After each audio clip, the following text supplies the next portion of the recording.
Kat, t'es allé à la pêche? À la pêche? Mais non, pourquoi?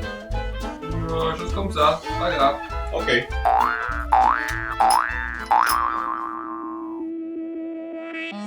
Salut les amis, j'espère que vous allez bien. Bienvenue sur Carly's Cooking. Aujourd'hui, vous avez compris, on fait une vidéo pour le poisson d'avril. Vous cherchez une façon originale pour surprendre votre famille ou vos amis, et bien moi j'ai la solution pour vous et vous allez voir, ça va faire voler le glaçage partout dans la cuisine et ça va être vraiment explosif. Vous avez envie de faire ça avec moi? Vous êtes prêts? Vous êtes curieux? Et bien allez, c'est parti! On aura besoin de glaçage, de ballons, en fait de plusieurs ballons et de perles alimentaires de couleur. Première étape, étaler le glaçage sur les 4 parois d'un moule transparent en prenant soin de mettre une couche qui est bien généreuse pour que ce soit très opaque.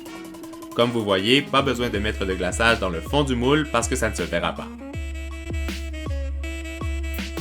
Vous savez bien qu'il y avait quelque chose et personne m'a dit quoi que ce soit. Et bien quand même, moi je vais vous donner mon astuce pour le poisson d'avril. Quand vous allez gonfler vos ballons pour le mettre dans le gâteau, assurez-vous qu'il soit bien gonflé et bien tendu. Comme ça, lorsque vous allez découper votre gâteau, et bien ça va exploser de tous les côtés et ça va être un vrai succès. Prochaine étape, on gonfle nos ballons à la longueur de notre moule et moi j'ai utilisé des ballons qui sont longs pour le remplir très facilement. Je fais ensuite un nœud à chaque extrémité et je coupe l'excédent du latex avec des ciseaux. On pose notre ballon dans le moule et on recommence ces opérations de nouveau. Assurez-vous que les ballons soient bien gonflés et bien tendus, faites des nœuds de chaque côté et surtout n'oubliez pas de couper les extrémités. Remplissez le moule complètement avec autant de ballons que vous le souhaitez, mais surtout pour imiter la taille d'un vrai gâteau. Et mon conseil, collez les ballons entre eux avec un petit peu de glaçage.